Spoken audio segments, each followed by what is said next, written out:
Pakistan Peoples Party minority wing Sindh के सदर Sindh assembly के मेंबर डॉक्टर लालचंद उकराणी थाणो बुला खान पहुंची हिंदुनि के शमशान घाट रिथा जो जायज़ो वरितो।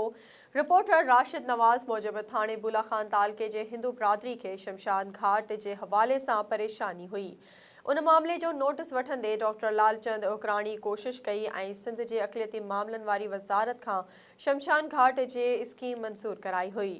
थाणो अहमद खान में 2 करोड़ रुपयनि की लागत से शमशान घाट की तामीर जो कम जारी है।